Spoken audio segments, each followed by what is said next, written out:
You're listening to the Electronic Media Collective Podcast Network. Yeah, it's a mouthful. For more great shows like the one you're about to enjoy, visit electronicmediacollective.com. And now, our feature presentation.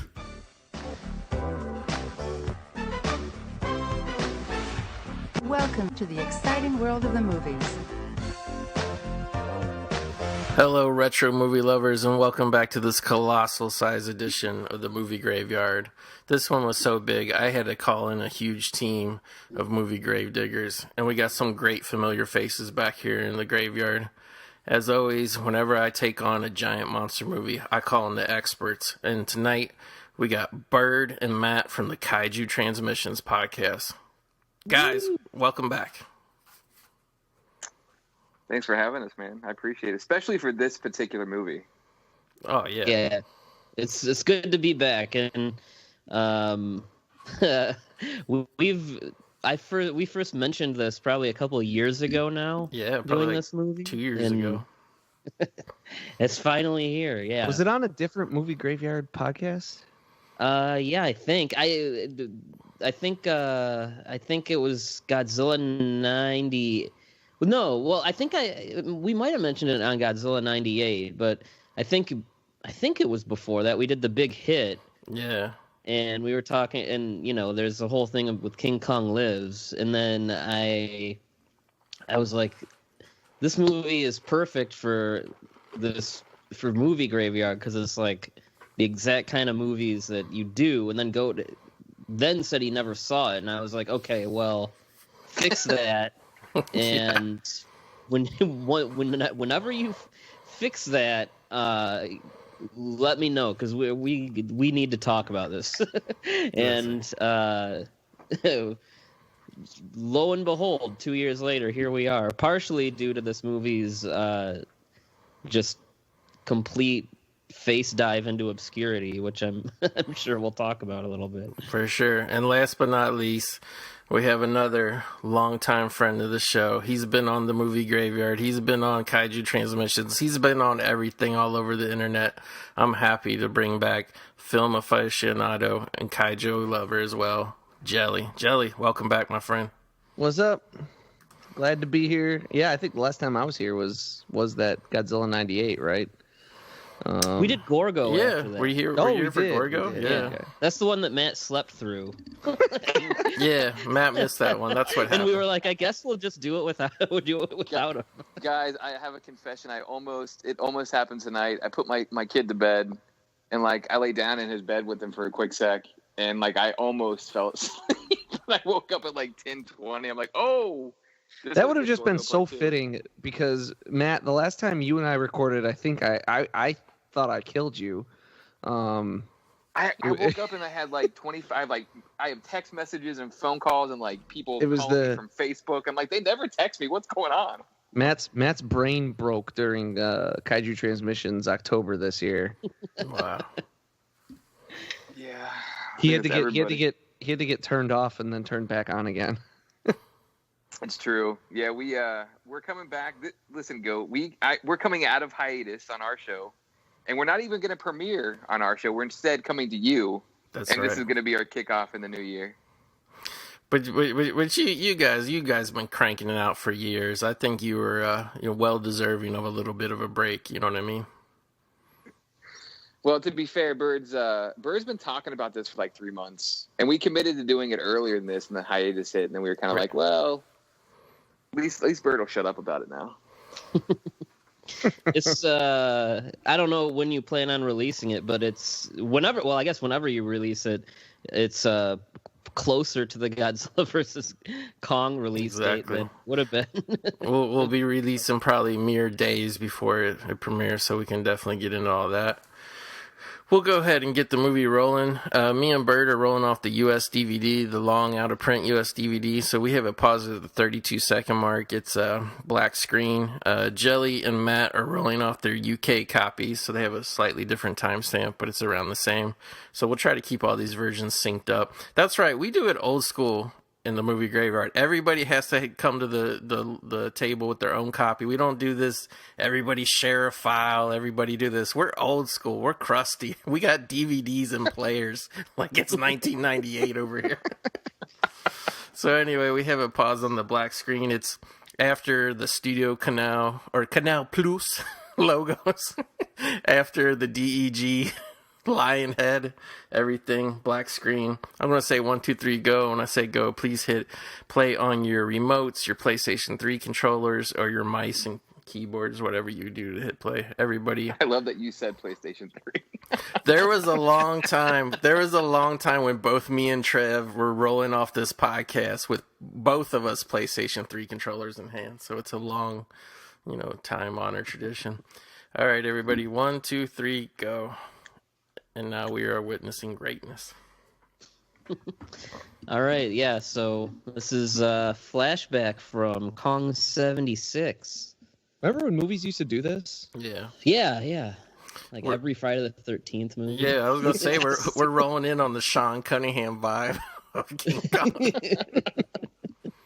It's a great way to pad out your running time an extra 5 minutes. Because, to come up with 5 whole new minutes of a movie, even on a low budget movie, that's still $100,000 at least. So if you can get away with just showing 5, especially big budget minutes of a previous movie, I think you're doing pretty good.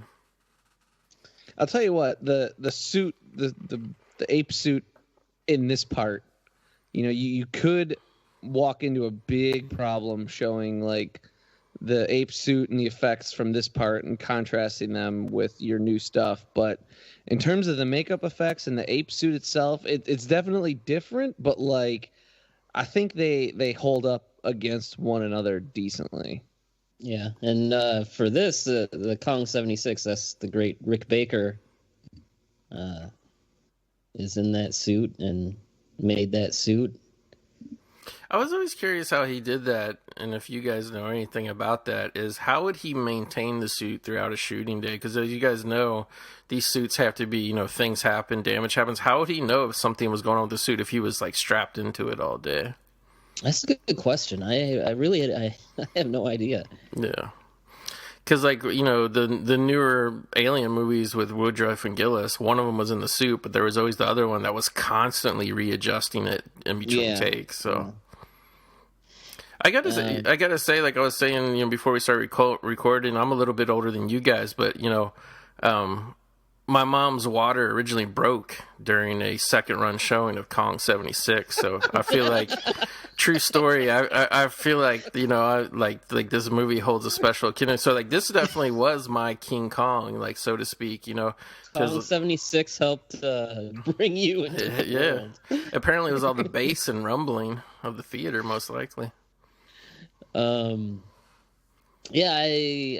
is going to be a podcast of maybe some unconventional takes, and people will definitely learn more about this movie than they ever wanted to.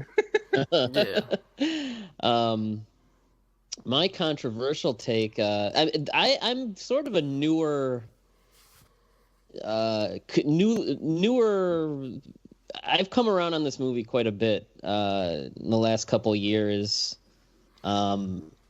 just because I just kind of learned to love it for I don't even know if I want to say love it, but I've learned to enjoy it a lot more just on the strength of its own absurdity, which both intentional and unintentional. I guess my hot take is, look, I'm not crazy. Well, I know 76 is probably a better made movie. I mean, it looks gorgeous. The score is wonderful. It's a lavish production. But even as a kid, the 76 always just bored me so much. So I think I prefer King Kong Lives. Yeah, that's, man, I feel. I don't know if it's for the right reason. It's not a question for me. That's a. Go ahead, Tom. Oh, I was just saying, it's not a question for me. It's, what I rather. We've talked about this before on many podcasts, right? Would I rather watch a movie that's just kind of there? I mean, we talked about it before we started recording a little bit. You're you're like 100 minutes into the 76 Kong movie before it starts to get good, which is all the stuff in New York is actually pretty good. This movie is just wall to wall insane. I mean, right now we're watching King Kong on life support. Like, what? You know, I'd rather watch a movie that is just insane and crazy and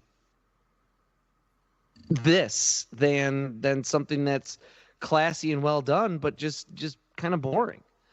And yeah, this is I used to watch this movie all the time as a kid. And you know, yeah, I kind of lost it, I guess I'll say, but I came back to it, and yeah, this is it's definitely better than the 76 one for me, for entertainment purposes, for sure. Yeah, I'm very much on the same page as Byrd and Tom on this, and the fact that Kong 76, I do find very boring, and this movie is the opposite of that. Also, it's something that I grew up with, right? I watched this movie countless times for whatever reason. I mean, I remember going to Blockbuster, RIP video stores, and renting all the time this movie and seeing it on TV. And whenever it came on, I watched. And it's one of those things that I have a ton of nostalgia for. And I'm sure that's part of my affection towards it. But, like, I genuinely just like this movie, warts and all. Yeah, for me, coming, you know, like, I never saw this movie when it came out. Like, I remember, like, if anything, at the time it came out, like, I know the movie gets, you know, a lot of lulls online, but this was before the ages of memes and whatnot. I remember this movie kind of universally kind of, not even so much getting panned for its quality, but I remember more the attitude that it was laughed at because it was just a ridiculous premise that it was King Kong Lives. Like, I think if they just would have done, like, another Kong creature from the same island or something, I think this film might have had a better chance. Because it's one of those movies where it's like they definitively take back the ending of the previous movie. You know what I mean? And it's like, and it's also too, it's like, yeah, you could have, like, maybe gotten away with it more if, like, the ending wasn't so definitive, like, if there wasn't a previous King Kong. But, like, we all know, like, at that time when people went to see a remake, like, they went to see a remake. They didn't really want to see a deviation. So the original, he dies at the end, and the 76 version, he does die at the end. And then for this one to be like, oh, no, wait, he's here, and he's getting... I remember the heart transplant really got made fun of hardcore. Yeah. It's ridiculous. Well, I think one of the things that, like, made me come around on this is one of my, like, I have a couple friends that were like, it's a Japanese monster movie. Like, think about the premise and how ridiculous it is. And if it was made in Japan, you know, with the same screenplay, Japanese actors, would people feel differently? Like, you know, like people talk about King Kong Escapes, you know, with a giant mechanical, you know, Mecha Kong, and it's like, okay, this definitely has the absurdity of, you know, most of the Japanese monster movies we all like, and that was kind of a new way of thinking about it. And yeah, while Lady you guys Kong, been yapping over, we got introduced to Lady Kong. Yeah. And we know Which, she's a lady. How? Oh, she got some big old titties. Which I always felt kind of weird about, but I mean, like female gorillas do kind of they do have, you know, boobs. So That's right. So we can say King Kong Lives is actually 100% medically accurate.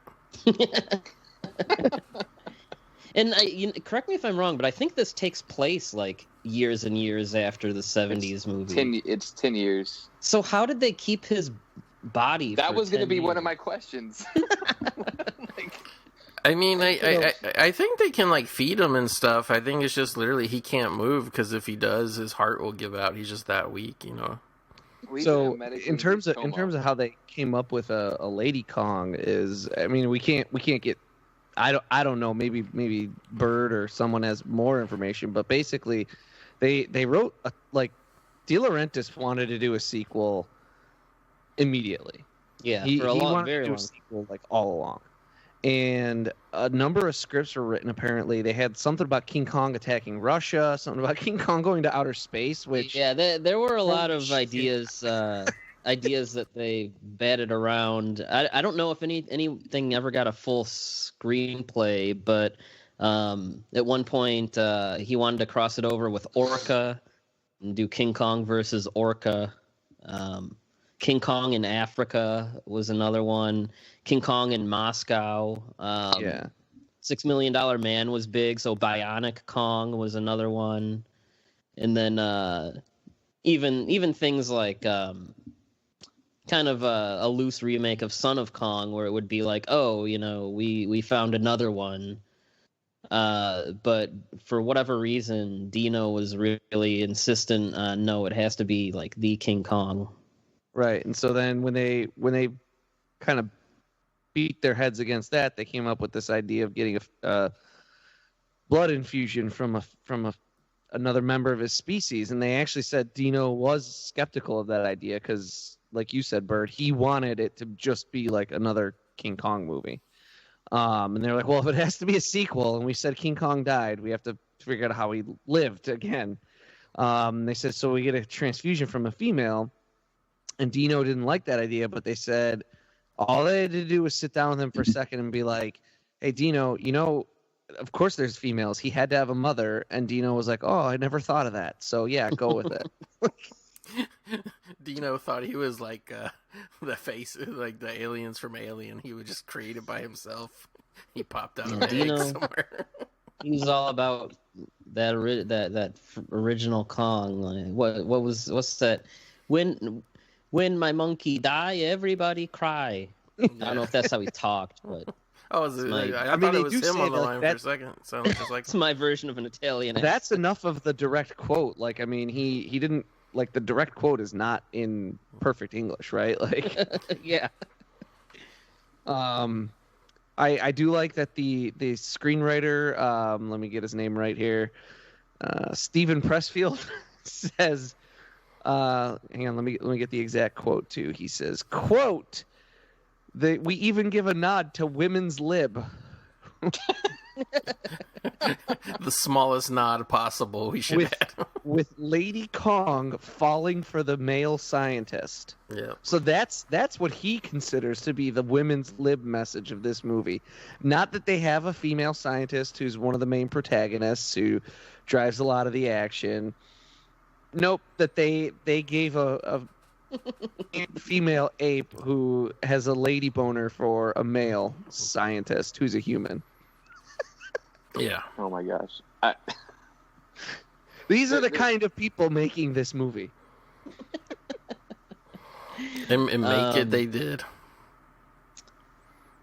Yeah, we're in a lull in the action now, so why not talk more? Did you know this movie, by the way, was produced basically at the same time by the same company, De Laurentiis Entertainment Group, as Blue Velvet? Yes. That makes sense. You're juggling multiple projects. You got Dennis Hopper snorting gas over here. And then you have, King Kong getting heart surgery over here. I gotta say though, and this is clearly the 43-year-old man coming out in me, but like when you watch these kind of ridiculous romps sometimes, I feel like it cheapens the movie when they just get to the action like right away. Like all those like scenes of Linda Hamilton having to convince a board of what the best medical course of action for King Kong would be and stuff. Like I actually appreciate that now as an adult trying to watch this. I appreciate that there is a little bit of a slow build up, and even like shit like this where they show the transfusion machines and stuff. Like these were giant tanks and props, and I don't know how much of it's real equipment, how much of it was props, but like look at guys, we're looking at hundreds of gallons of blood here coming through. Yeah, I'm sure the comically huge bags of blood and stuff is all legit. Back up like an oil tanker of blood. But I gotta say that, like, in this day and age, and we were just talking about this, off mic, in this day and age of Marvel presses a button and anything is possible, and it all kind of, like, just feels like this ephemeral, like, cartoon, whatever. Like, I actually appreciate that, we're in this giant medical facility. I mean, this scene alone, like, with the doctors and surgeons, I mean, this is like 100 people legit on set. You know what I mean? So, and this crazy fake heart that they prop that they had to have built, like. Oh yeah, when I saw them lowering the fake heart in on a crane, I was like, okay, now this movie's got something. That was the hook that brought me in. And I gotta say too, like sometimes you can't judge like a movie really sometimes by the DVD copy. And I gotta say, for this being an ancient standard def DVD, it comes across fairly well, I think. And I was surprised, like, this movie actually has some, in my opinion, like A-list cinematography. Like, it doesn't really look like, a super shit, like it don't look like a Canon movie or anything of the time. Like, it looks like an A-list picture, at least, visually. Yeah, no, I agree. Yeah, 1986. Yeah. Yeah. I like all the. It's for why it took surgical so long to tools. make a sequel. I don't think anyone really knows, but I mean, I think the Kong rights going to Universal definitely had something to do with it. For those that don't know, I'll do the least complicated version of the story.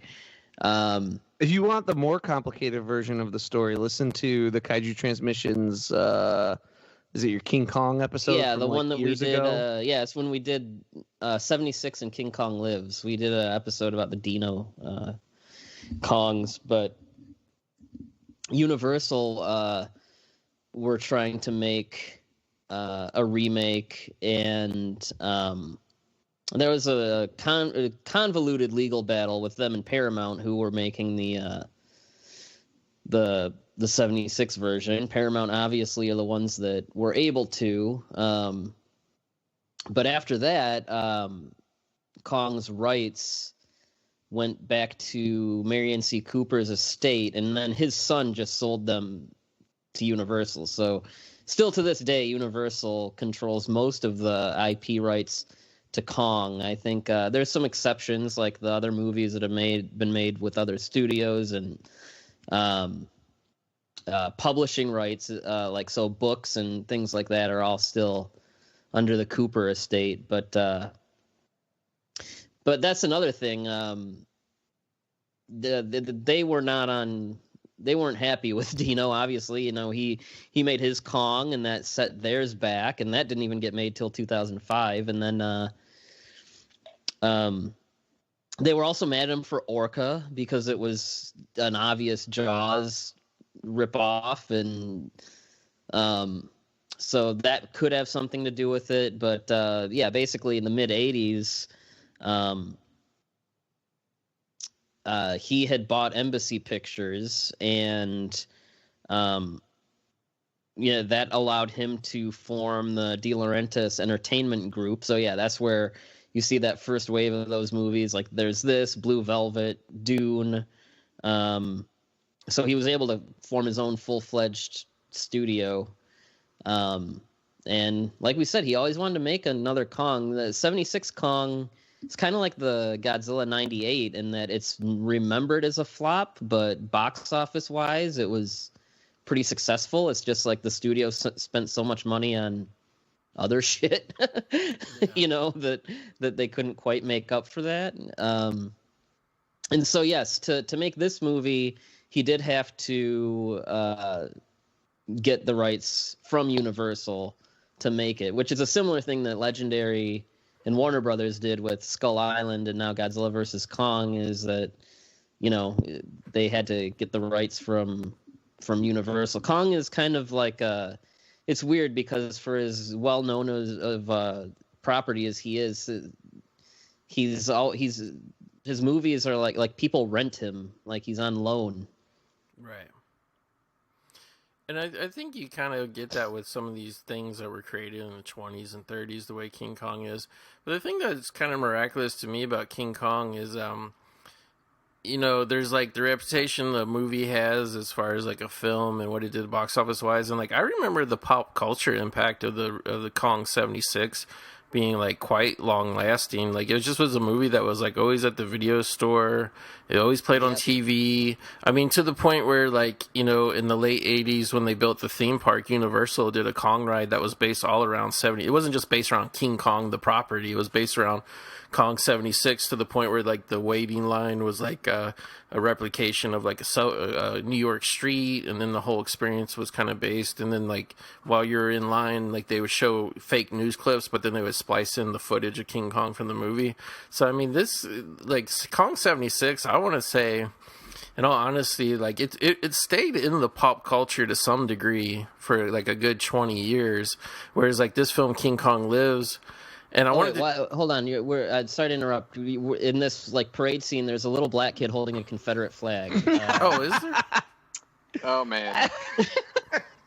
Yeah. You'll see him. Oh, there he is. There he is. Oh, there it he is. right in front It of the is. camera. Wow. I wonder why that was. Like, I mean, what did that represent? You know what I mean? But I was going to say, where this movie just kind of came and went, and I felt like the 76 film stayed in the pop culture longer than this film did. Yeah, no, definitely. And this movie was also made when Universal were doing a new ride, so, they had something to they had their back scratched too. Kong 76, I think the Peter Jackson movie kind of, I don't want to say wiped it out, but now it's like,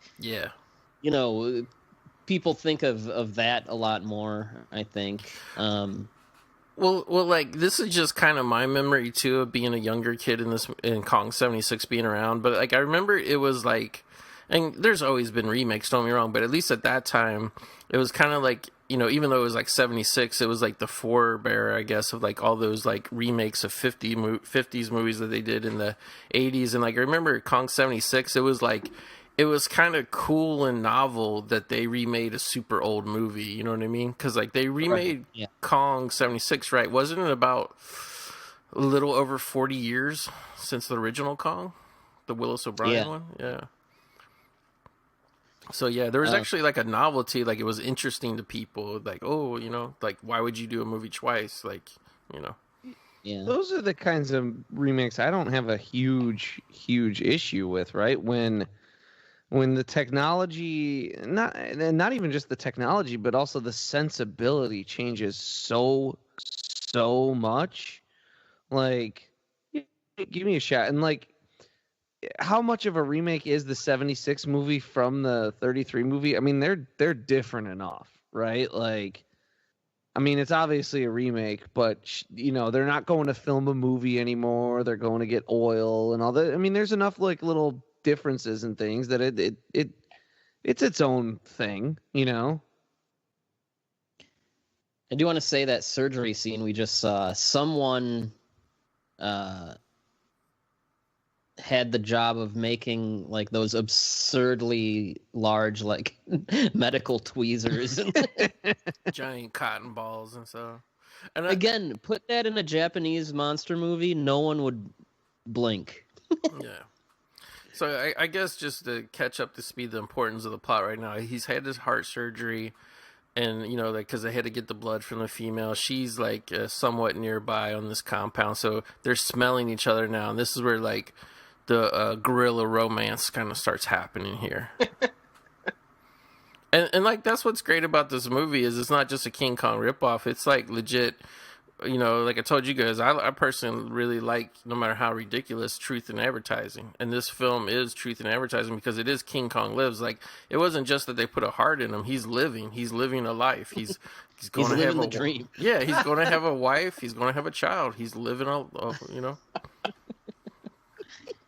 Might we add? Well, I guess I don't know. We can kind of get into it a little bit, just of how this movie, what making it was like.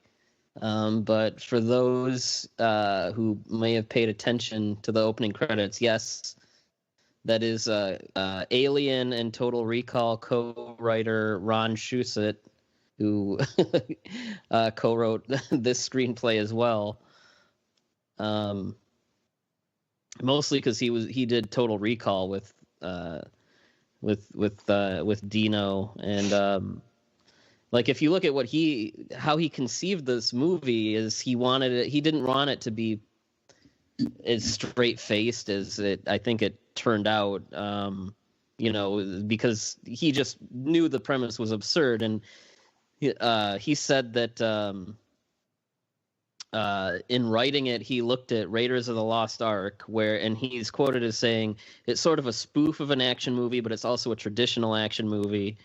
So that kind of gives you an idea of what the page was like. But the actors, various producers found it challenging to really kind of nail that tone. Like some people involved, including Martha Schumacher, one of the producers, said that, it's a serious movie. It's not a joke. It was taken very seriously. And then Brian Kerwin, who plays the male lead, he said that, the attitude on set was nobody was making a joke about it at all.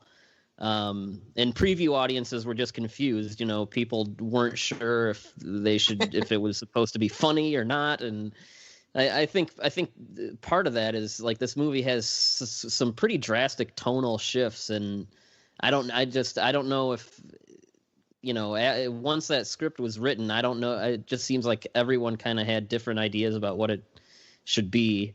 I think the casting plays a part in that too. Yeah, okay, Brian Kerwin can say, he can say that, like, it's not, no one was joking about it or whatever, but, like, he's kind of a doofus and a goofbag, right? And then, like, then you got Linda Hamilton, who's just, like, too damn good an actress to, like... be in this movie. to be campy and over the top. But then you have John Ashton as the antagonist, who is he's like plugged in from like an episode of like the Batman 66 show or something. Yeah. So like you've got some casting that's just kind of all over the place, right? That like and who's this the guy the balding guy? Yeah. He's like kind of a goofy presence also. So like you got some casting that's a little bit all over the place. And it seems like, because then it seems like even the people themselves, like you said, Brian Kerwin, wasn't joking about it. But then John Ashton, his quote is, "The movie is about special effects and Kong and about Jeeps blowing up." So like clearly he didn't take it all that seriously, right? So like you said, it seems like nobody knew what they were going for. Yeah.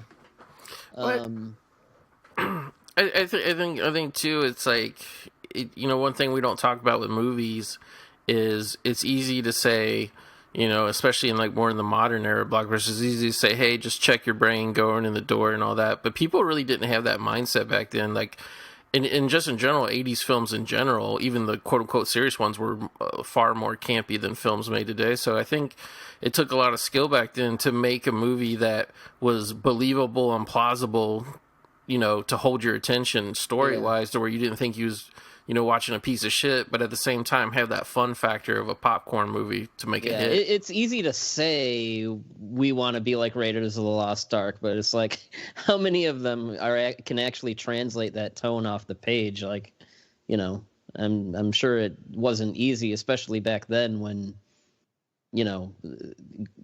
goofy movies were delivered a little more straight. We should mention John Gillerman, who directed the 76 movie, is back to direct this one, which in the 70s, he and Dino swore they'd never work together again. John Gillerman had a reputation of being very difficult to work with and very ill-tempered, and they just butted heads constantly. And he the way that he got involved with this, he was making a novel, an adaptation of the novel Taipan with Sean Connery, and that movie's producer sold it off to Dino, and he decided he didn't want to make that movie, but in doing so, he kind of reconnected with John Gillerman, who had just had his son had just died in a car accident. Dino also had lost his son, and so I think they kind of had somewhat of a bond there. We're coming up on like maybe my favorite scene in the movie. When Kong goes on his rampage through the airplane hangar, and you just get these random shots of like there's like hatchback cars in there for some reason. Yeah. Also, they didn't get John Barry back to do the score, but they did get John Scott, who has scored like over 100 movies. I like and TV this. I like shows, the score. I think the score in Don't this is lie. really good. I think it's one of the better elements of the movie, actually. Yeah, I gotta say one thing that kind of blew me away, because I remember this movie being ridiculed a lot for how hokey it was and how hokey it looked. I was actually impressed with the special effects and miniatures of shots. Yeah, stuff like this looks good, man. It looks I mean, I'll be real honest. Like, to me, this looks better than a lot of stuff I see in big movies today. I will. Yeah, what was that car doing?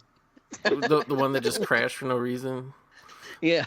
But I mean, the only thing that I'll scrutinize even a little bit is I'm a little bit more of a fan of the look of Kong and Kong 76. As a kid, I don't know if it was the way the face was sculpted, probably, or maybe the way it was puppeteered, but he had a much meaner facial expression in the 76 film, which I like. Yeah, now is as good a time as any. We're in the middle of a big effects scene. Now is as good a time as any to get into that. They did bring Carlo Rambaldi back from 76.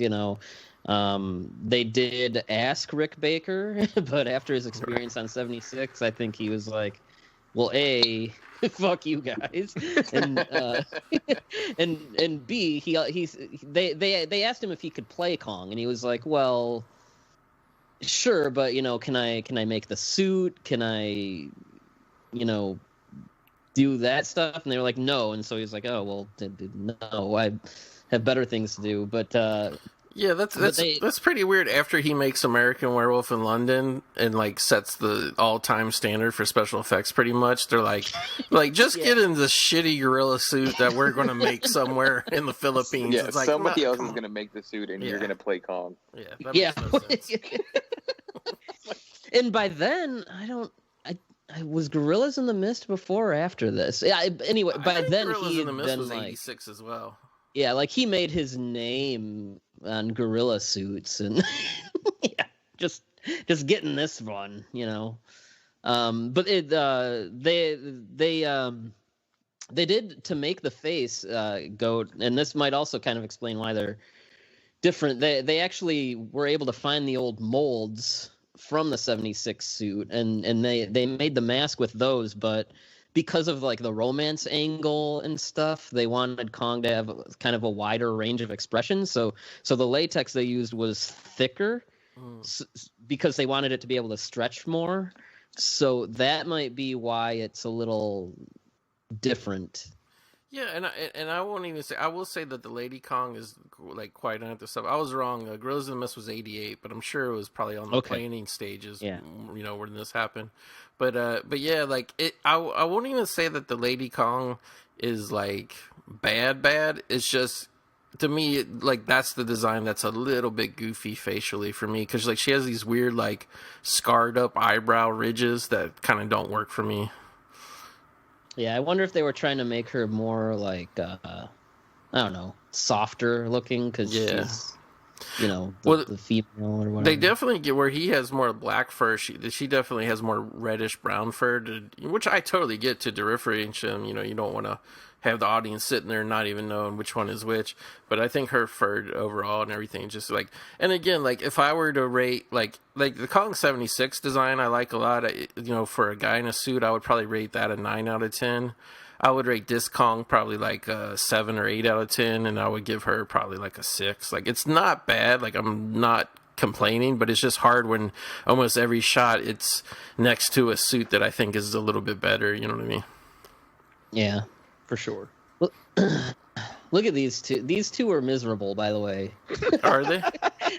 I was gonna say, like, I don't know if I just had a late awakening or what, but like watching this movie and some other ones recently, like I was like really like, I don't know, like Linda Hamilton always kind of seemed like a B movie actress to me when I was a kid, but like looking back on some of her work here, I'm like she had legit star power. I'm just as much now, if not more, a Linda Hamilton fan than I was when I was a kid. I could not find her talking about this movie like anywhere. Yeah.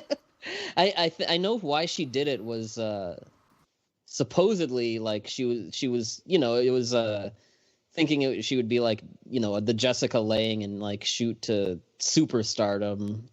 People forget 76 was the movie that introduced the world to Jessica Lange, but all I could find was this quote from Brian Kerwin where he says, "Linda Hamilton was a nice lady. I thoroughly enjoyed working with her. We were partners in our misery, but especially when things started going bad, she didn't want to be there, and she made it very clear. She was in a real bad mood the whole time." So I do have one quote from her, and it comes from Starlog magazine, issue 113. That's Wait, all we're in that Honeymoon Ridge now. That's all that I know that it comes from. And Linda Hamilton said, "I'm happy that I don't have to get picked up by the monkey and become the object of his desire. I save Kong, and it's nice to play someone who is not hysterical and dramatic and intense all the time." So, I found one where she said when she first saw the movie, she laughed at how like silly it was, and then with the the two apes like having all goo eyes and stuff, and then she said it, but as it went on, I was horrified by how stupid it was. Here we see, here we're at Honeymoon Ridge, where Kong is trying to win Lady Kong's affection with a snake. Yeah. Yeah, he is. Oh, this is so dumb.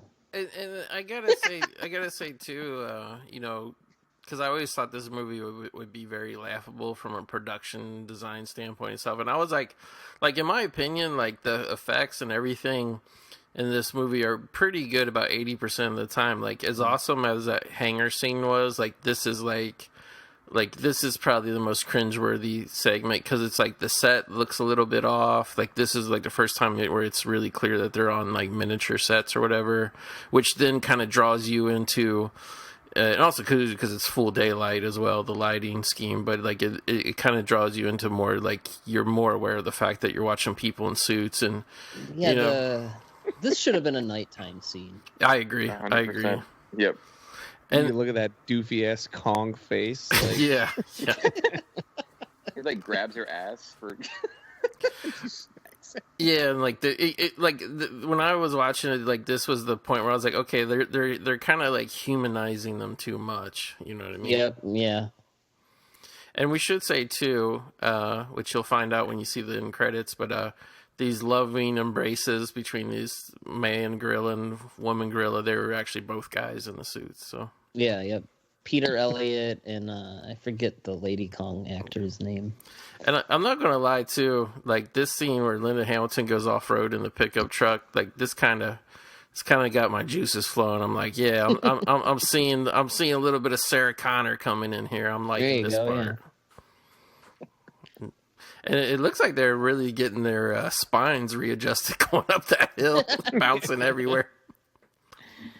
But this is one thing I wanted to ask you guys about, and I think you know about this better than me with the history and kind of stuff. But like I said, like Kong 76 was like, fairly regarded from what I remember as a youngster as being like a legit blockbuster film and stuff. Yeah.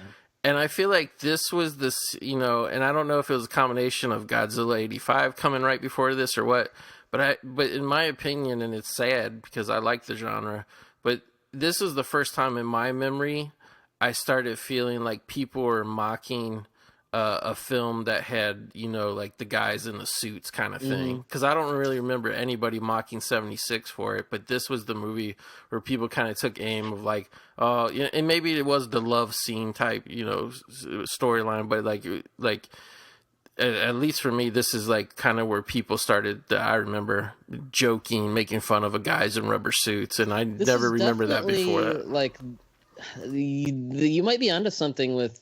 I mean, like the Godzilla movies, as they got lower and lower budget. Like by the time the '70s movies came around, you know, American critics were always kind of talking shit about them for that. But as far as like American, you know.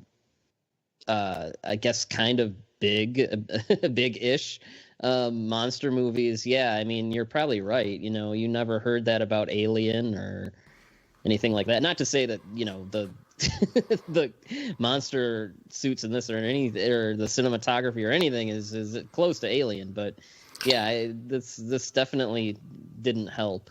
Yeah, because I mean, in all honesty, too, like I remember, you know, I can't remember the exact year it came out, but like another film that was really popular, and maybe it got less criticism because it was aimed at kids, but I remember like it was perfectly fine when Baby Secret of the Lost Legend came out, and when you watch that, those effects compared to this movie, those Baby Lost Legend effects are terrible of the little dinosaur. Like honestly, I loved that movie as a kid.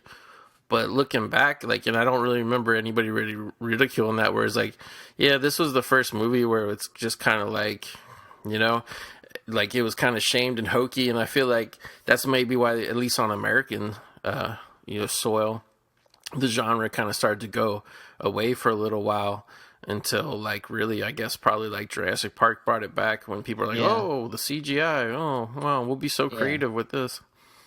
Yeah, no, this definitely set things back, and I mean, like I said, a lot of it is just like I said, like no one knew how to play up that script, and you know the production was difficult. You know, I can kind of get in. We talked about just how miserable these two actors were, but you know, I can kind of talk a little bit about just what the filming was like. You know, John Gillerman had seemed like he'd mellowed out, you know, after losing his son. And, you know, but once they started rolling, you know, a lot of his old habits came back. You know, he's just as ill-tempered as ever. Apparently at some point, folks in the art department made like little rubber figures of him. And every time he would like have an on-set rant or meltdown, they would hold them behind their backs and like twist them until he stopped.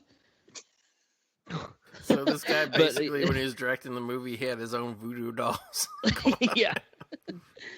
And yeah, he just as the shoot went on, he got more and more erratic. There were days where he'd leave for lunch and just not come back to work. And, you know, they'd have to finish the day without him. Eventually, he just walked off the production. And the movie was actually finished by a different director who was uncredited, named Charles McCracken, who was a 21-year-old documentary filmmaker, and he's the one that actually finished up the movie.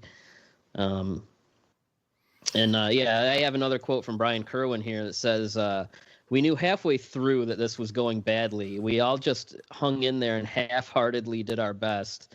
They kept talking about how they were leaving the doors open with Baby Kong so they could do another one, and that made me laugh because none of us wanted to be there." Wow. Yeah, Baby Kong's a little interesting.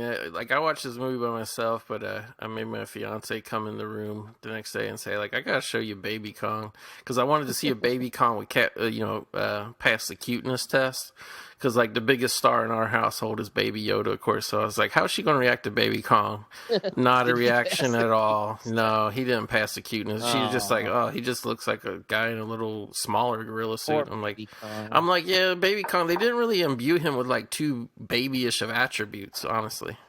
I have some stuff to say about Baby Kong, but I'll wait. He's not as cute as any of the various Baby Godzillas. Yeah. Yeah, I'll wait for Baby Kong to show up before I start talking about him. but I gotta say, like, this scene of the gorillas interacting, grooming each other, like, see, this played better to me, and I think part of it was you had like the kind of like the sense of wonder that the two human characters had of watching them. So like you kind of This feel is a better scene than whatever the hell that was. like that we watched a few honestly, minutes ago. I think you really could have cut that other scene, because we're kind of like getting the similar vibe here, and it comes off way less hokey to me. It's also a little more. I mean, it's still obviously very, very anthropomorphized, and it's very much guys in suits. But like, it's got a little bit more of like natural animal behavior, as opposed to like reaching around and grabbing your ass while you're getting, your wound tended to, grab and ass, yeah. like that kind of like. It's got a little bit more like, oh, she's cleaning him, and yeah, it's less hokey. Yeah, I agree. It still hits that scale, but Yeah. I know we were talking about budget earlier, but yeah, I'm obviously this was made with like a fraction of the budget for 76. And before they even started, they lost, because they were going to raise 200 million of I think 600 million was the budget. And 200 of that was going to come from tax stuff and 200 changes in million tax what? shelter Pesos? laws. Where were they? What Bird? Where are you getting these numbers from, man? Because like, I mean, I meant to say 2, not 200. I'm so used to talking about new stuff. Yeah. The budget was supposed to be 6 million, and 2 million of that got. Yeah, this costs makes a like big as much difference, as Bird. Avengers Endgame. Yeah. Well, it's like literally like the biggest movie studio of all time would have went out of business paying for a $200 million movie back then. Like you guys probably don't remember this because you're a few years younger than me, but I remember when James Cameron was making Terminator 2, and first the budget went from like around 60-ish million to 80, and then 90 and 100. Like they were like, it was like considered the worst movie of all time. It was going to be the next Ishtar, all this bullshit, because like it's financially impossible to make the money back on $100 million movie, and instead the opposite proved true. Like it kind of showed like, oh, like if you have a movie people actually want to go see, the more money you spend, the more people will go see it 2-3 times, whatever. Gotta say, this is not the best seduction scene. man, you're Linda Hamilton, and you're hot off of Terminator, Yep. and Dino De Laurentiis comes to you and says, "I need you to show some titty in my Big Ape movie."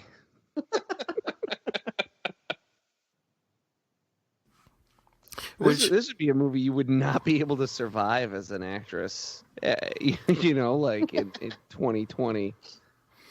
But by the way, it's just like, it's one thing for like to sneak in, some nudity and something like The Terminator. It's an R-rated film. Only adults are going to go see it. Like literally, the whole plot revolves around conceiving this future leader. But when like you're getting some like, we got to see some tit on some PG, aimed squarely at kids King Kong film, it's like, yeah, this took me by surprise the first time. That would I not watched happen today. Oh, there No, it is. yep. But yeah, changes in the tax shelter laws prevented 2 million from being raised, and that is, so obviously it's cheap. Like earlier we saw, when Lady Kong has her entrance, the Brian Kerwin just kind of like falls on her. And she like, gets up. He was originally supposed to like fall off a cliff, and she was gonna catch him and all this. So we didn't get that. A scene of Kong's body being taken from the World Trade Center site. So there was some stuff that they just didn't film because they didn't have the money. The 76 movie squeezes in a little bit of nudity too, or is it only that one like promotional still rather? It's more that promotional still, but there's some kind of, it definitely gets very risque.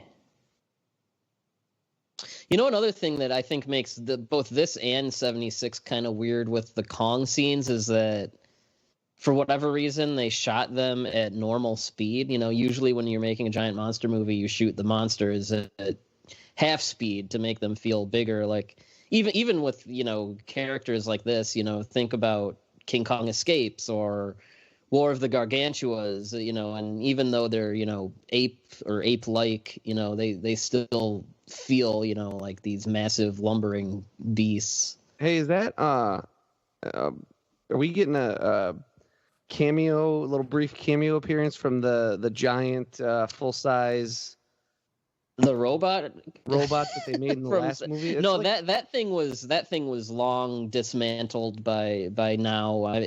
The giant robot Kong that they spent like a crap ton of the budget on 76 making, that only shows up or something? Yeah, it only shows up for like a split second because it couldn't function properly. Yeah, by this time that thing was like, it looked like that was it laying on the ground. Like, no, by this time that thing was like doing like, it was showing up in like circuses and, and stuff. And it traveled around in like Argentina. What that is actually that is just kind of a big inflatable body. Okay, because it had the same like wonky proportions where like the legs are too small. But anyways. I wish I would have dug it up and found out the scoop, but somebody put up like a Instagram type thing. Have you guys seen it? Like, supposedly somebody claimed it was at an amusement park in Belgium or somewhere.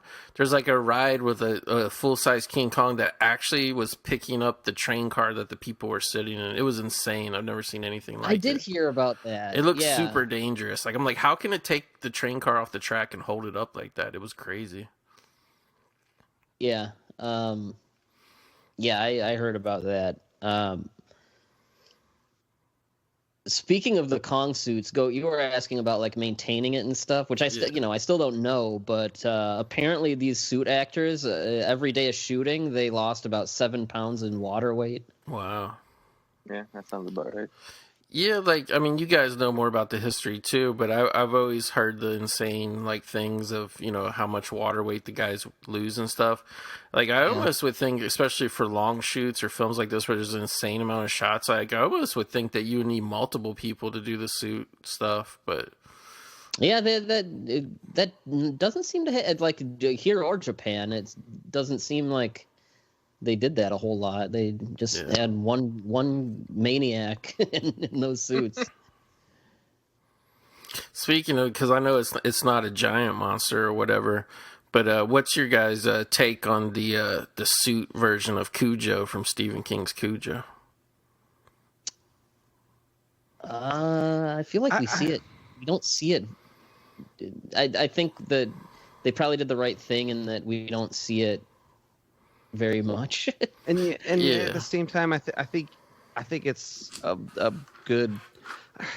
My problem with Cujo as a movie, I mean, I've got a lot of problems with it, because I'm a huge Stephen King fan, and you know, the movie loses a whole bunch of subtext and all kinds of subplots and everything from the book, but is in general, like, for the most part, like, it's this really friendly looking dog that they just slapped some mud and blood on, you know. Like, it's this really kind, friendly looking Saint Bernard pooch that you just want to like scratch his ears, and they like slapped a little bit of red paint on his muzzle, and they're like, oh, he's rabid, and I'm like, well, it doesn't work if he's not growling and snarling, you know. So I think the puppet for that and the suit for that is sometimes, occasionally, like a better solution to having like this dog who's like this nice dog trying to pass him off as mean, you know.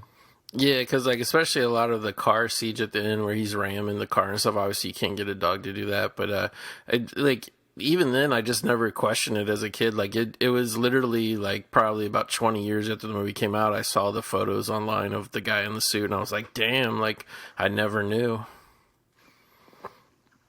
I don't know if it's the rain or the wind or what, but it does not look okay on the It's the Kong suit here. well, even on the regular actors, it's like this is the most insane whipping wind I've ever seen. Yeah, right. Where did this storm come from? It's awesome when he jumps in the river, though.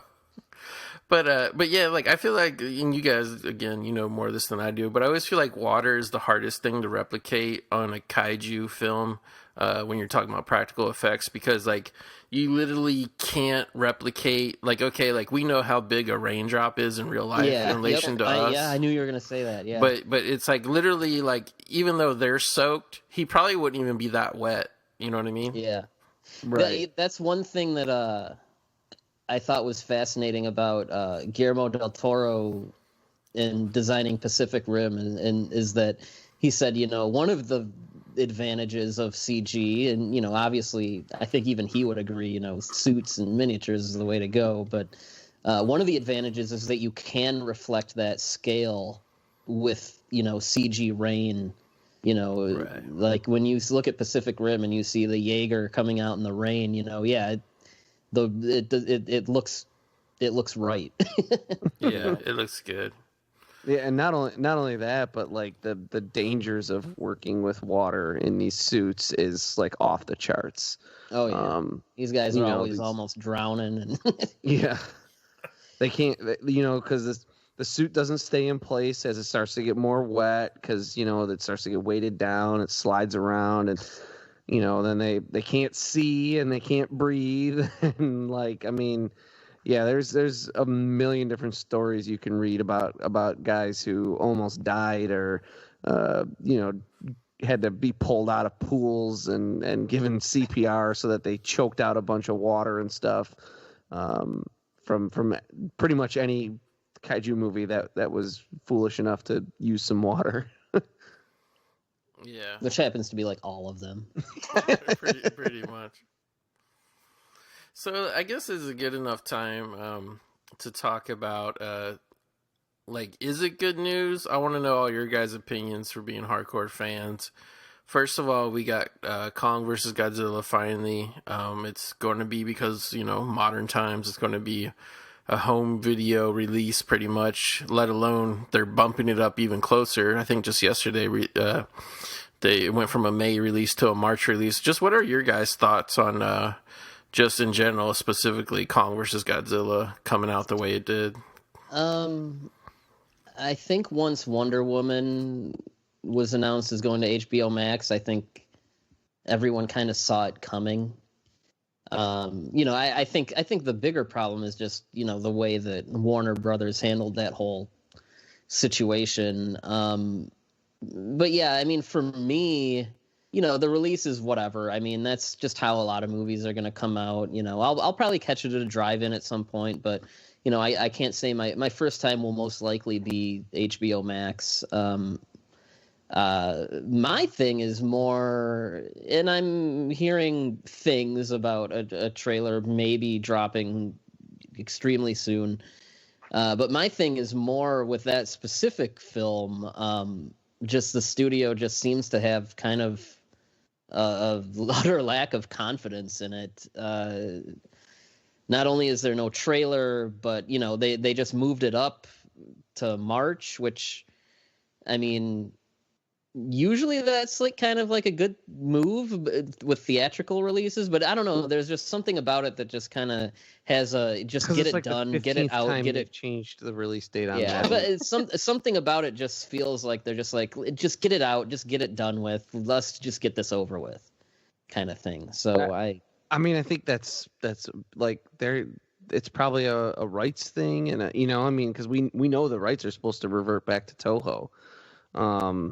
But to answer Goat's broader question for myself, the whole Godzilla versus, like, the whole thing has been surreal in a way. I mean, if you had told me back when the 2014 movie was announced that it would do well enough just on its own, that Legendary would acquire the rights to Kong, make a Kong movie, and then that would also do well enough that we'd get a Godzilla versus Kong. First of all, I'd have been shocked, because Toho tried to make a Godzilla versus Kong 2 or remake, or they tried to do that because it's their most well attended movie in the history of their studio, or at least Godzilla movie. Yeah, Toho had been trying to get the rights to do another Kong movie for decades. Very long time. Yeah. And so I would have been blown away by that. And then just to have it come out in the way that it has, where like I just don't give a shit. Like, just get it out and get it over with already, because I'm done. Like, it blows my mind. Yeah. Oh, by the way, I might be a little ahead of you guys because of this PAL version, but the sign behind Linda Hamilton and her, I guess, boss or whatever, as they're talking, it's just like military something, primate holding division. Yeah. How do I work in the primate holding division? Oh my gosh. Just to piggyback off what Byrd said, like, I think the bigger issue is how Warner Brothers basically was like, hey, Legendary, we're going to drop this on HBO Max, and told everybody the same day, and also blocked a potential deal that was brokered between Legendary and Netflix for pretty considerable chunk of change, especially for a movie that is not going to make a bunch of money at the box office. So they blocked the deal, and there were rumors and reports about possible litigation. So the fact that they moved it up and it's only 2 months out, it's kind of, as Tom said, very surreal. But like, I'm kind of with Tom in that I'm just like not genuinely excited about the movie. And I'm sure if and when the trailer drops, like, they're going to have to release a trailer at some point. But whenever that happens, like, maybe that'll pick back up. But like, it's been moved around so much that if it didn't come out, I don't know that would feel much different, which sucks to say about my favorite franchise, but like, I don't feel much anything towards it except apathy at this point. Yeah. Just to get back to what's on screen for just a minute. What's up with what's up with this frog that's like watching this? Why is this? He's a voyeur. Why are we watching this from the point of view of a frog? Yeah, we should say for people not following along with the DVD, Godzilla is hungry. He's in a swamp. Kong's hungry. King Kong. Yeah. He picked up what was a real baby alligator. Insert cut to a full-length alligator. Then cut to him eating a bunch of rubber alligators. And for whatever reason, it like kept 100 going of to them. reaction shots from a frog. Yeah, like the frog was like, I can't really believe what I'm seeing right now, and it's amazing. But yeah, like, I'll be completely honest. Like, I kind of like lost sympathy for Kong because the baby alligator was so cute, like the real one that they showed at first, and I'm just kind of like it's different when you see King Kong kill an enemy who's on his own whatever, territorial whatever, and then he eats them or whatever. But when he's eating babies, like, come on, man, that's like Baby Yoda eating the egg. I ain't down with that shit.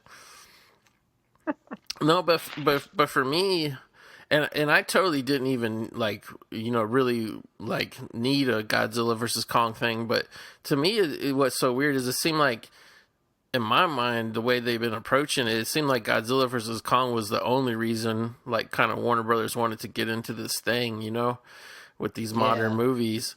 And, so it's weird. Like, me personally, and obviously I'm not as big a fan as you guys and stuff, but, the modern thing, I was, like, kind of lukewarm on Godzilla 2014. I love Skull Island. I loved King of Monsters.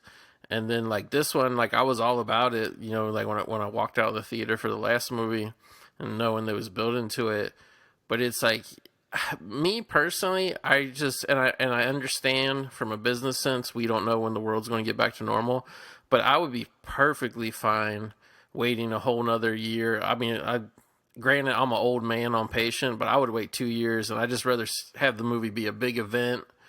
You know what I mean? Like a big deal. Yeah, I think all of us are probably on the same page there, in that, like, at some point the constant, like, I mean, so many fans are frustrated with the delays and, like, whatever, I get it, you're looking forward to something, but, like, at some point it just kind of became funny, and and I mean, it's one of those things where it's like, yeah, I'm so used to this movie being delayed, yeah, if it takes another 2 years or whatever, like, okay.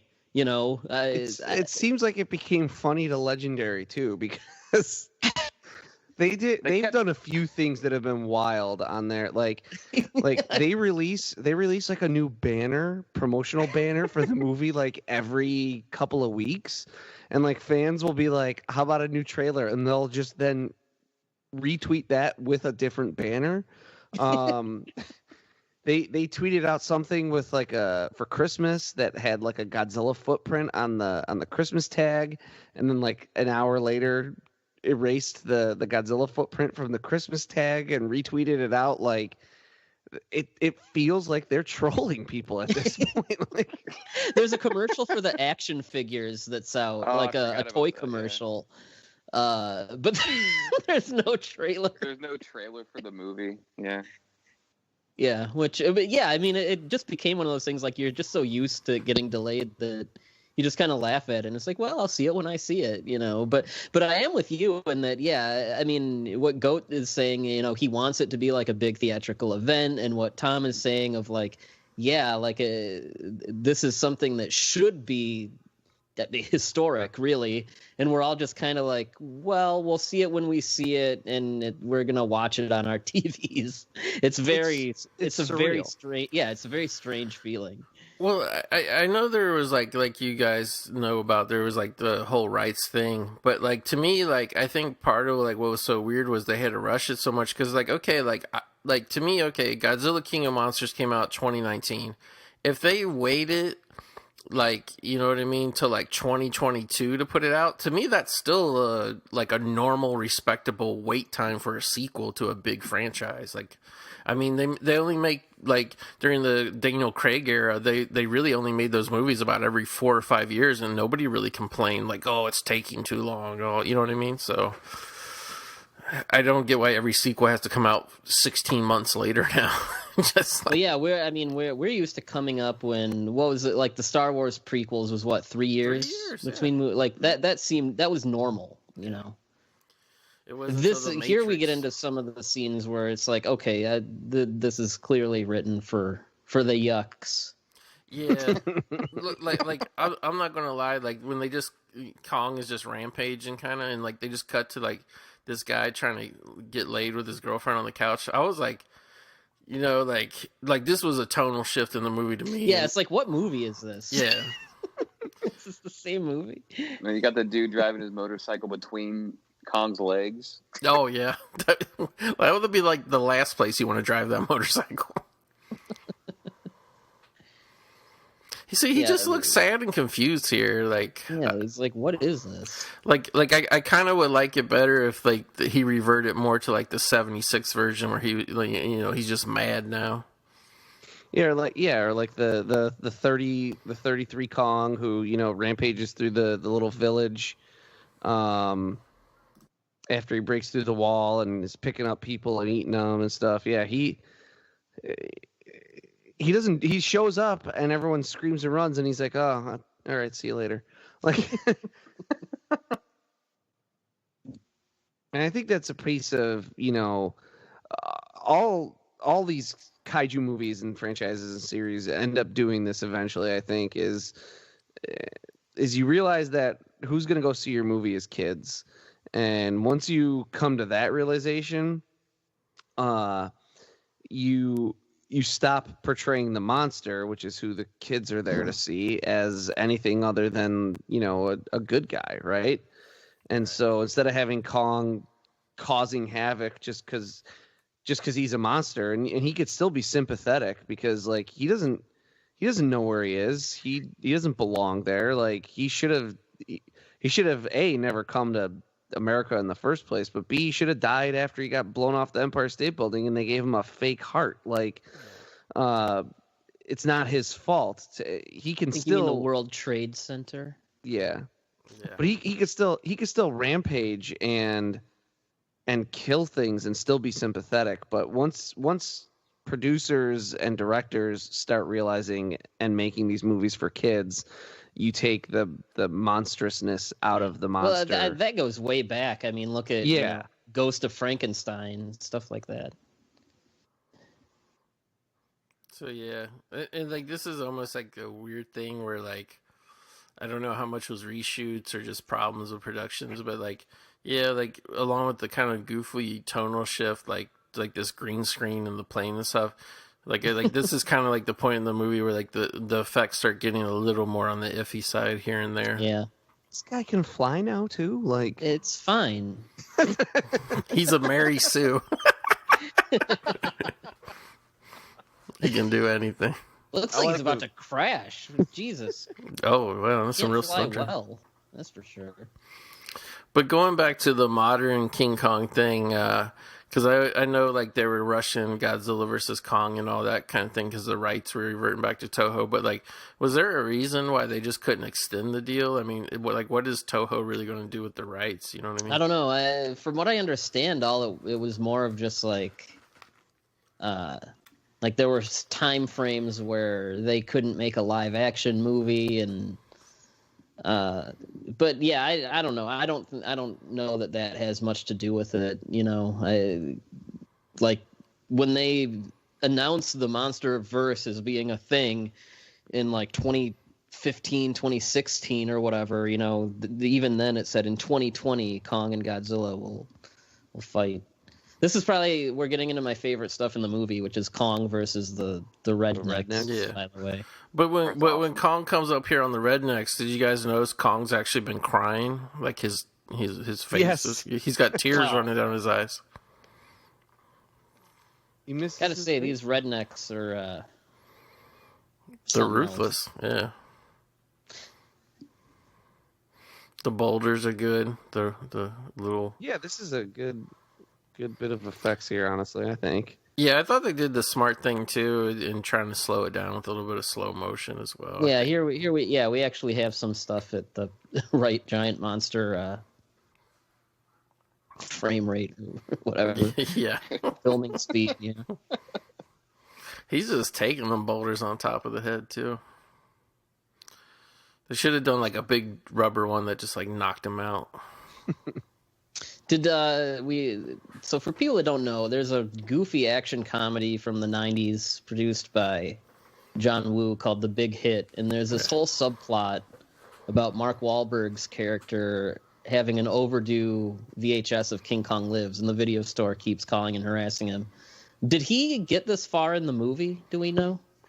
Well, like when you watch The Big Hit, like you think it's a thing, like they're making fun of it because the guy's constantly calling, "Oh, you got our copy of Big King Kong Lives," whatever.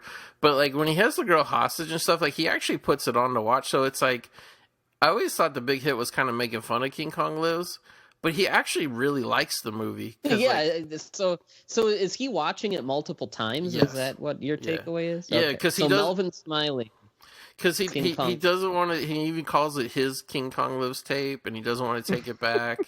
And I mean, there's actually a scene where, like, spoiler alert for The Big Hit, but I mean, come on, it came out like 24 years ago. But there's actually a scene where he risks his life as a car is like coming down to run him over. The bad guy, like, he drops the tape and he has to run back to get it and jump out of the way of the car. Like, so he risks his life for that King Kong Lives tape. Whereas, like, if he didn't have any affinity for it, like, yeah, I think he just would have left it, whatever. And there's even the thing where his like, because he has like a mistress too who's like always bleeding him dry of money and stuff. Well, like, she steals a briefcase of money, but then she wants the King Kong Lives tape too. So I mean, how would she really know unless they were watching it together all the time? So Yeah, that's true. That's true. yeah. As everybody knows, straight jacking saves you that mad cream. So yes, any King Kong Lives fans who like action movies, there is a 90s film where there's a subplot all about King Kong Lives VHS. And hey, if you're a Rick Baker apologist, and if you're Rick Baker himself, you can take some solace in that this is one of the movies that bankrupted Dino De Laurentiis. It was a flop. It made like $4 million on a $20 million budget. Yep. Although oddly, it says it found some success in the Soviet Union. Maybe that's because of these sequences that we're watching here, where the all Americans are depicted as redneck hillbillies and then get eaten by Kong. I don't know. I love this though. Kong looks great. This is great where he snaps the guy in two. Yeah. This is just all. This scene is just pure Kong awesomeness. Yeah, there's This is a little bit of gore there too on the doll baby where he snaps the guy in half. Yeah, this is the part that was like imprinted on my childhood brain that I would always replay every time I wanted to go rent this to Blockbuster. Like, I want to see that sequence again. These guys just, they had it coming. Oh yeah, they deserve it. Yeah, I have a hard time believing that they, I mean, not that they, like, made a fortune or anything, but I have a hard time believing that they didn't at least come close to breaking even on this movie with video being in its heyday back then. I think they did. I think it's just that in its initial run in the U.S. and Canada, which, it only made $4 million. I think it ended up making like 40 worldwide. So it kind of broke even. I love this. I do love this where he picks the guy's hat out of his teeth. Yeah. This is a little campy. Fun. Yeah. I love it. The Rampage movie. What I'm reading says that now, obviously, I can't remember. I was one when this movie came out. Everything says I'm seeing like it had a really bad advertising campaign that basically just sold it as like, oh, it's King Kong again. Like everyone, when it was the advertising campaign, basically just kind of sold it as like, hey, it's like people thought it was going to be like another remake. Yeah. Well, also the cast didn't do any press for it. They tried to get Brian Kerwin to do the talk show circuit for it, and he was like, "Well, can I see the movie before I go on like these talk shows and talk about it?" And they were like, "No, it's not done yet." And he's like, I'm pretty sure it's done. That doesn't make any sense. Like, I'll do it, but I want to see it first. Like, I want to see the movie I'm talking about. And they were like, no. And then he just was like, okay, well, I'm not doing your talk shows. You're not like. And then he said he saw it with an audience, like when it came out, and he was like, it's as bad as I thought it would be. So, like, here's a story point we got to talk about, and I'm curious what you guys have to say, because I found this a little bit odd, in all honesty. Is, the one story plot we didn't really talk about is, like, the reason Linda Hamilton's chasing King Kong around with this artificial heart, she's got this box that's supposed to send, like, a radio signal to his heart to recalibrate it so it'll beat, like, the right amount of times or whatever. Basically function the right way. She needs to reset it. So they need to get close to him, and they need to send this signal to his robot heart and all this. And, like, she's trying to do it right here, and, like, the machine's not working or whatever, and then Kong's coming, and they have to jump out of the way real quick, and Kong smashes the box. So I thought that was a very strange storytelling choice that, however long where you got left in this movie, let me see. Like, we still got a good 25 minutes left of this movie, and they're just telling you right here that the main character, King Kong, is for sure going to die in this movie. I found that, like, kind of odd, and it kind of, like, sapped, for me, like, some of the drama out of it, you know what I mean? Well, especially because he also doesn't... That's also not really why he dies. So it's very, it'd be like if in Godzilla versus Destroyer, which that movie is all about, Godzilla's going to melt down, right? His heart's going to go out of control. He's going to have a meltdown. It'd be like if that movie ended with like them shooting Godzilla into the sun, and you're like, what? Why spend so much time on this if, like, the reason Kong dies is going to be because General Kill is going to just, shoot him with a bunch of tanks, like. Well, we're kind of, we're not really, we're in between action scenes. I kind of want to go around and ask if anyone remembers the first. I mean, Goat obviously will, but anyone else remember the first time you saw this movie? I don't.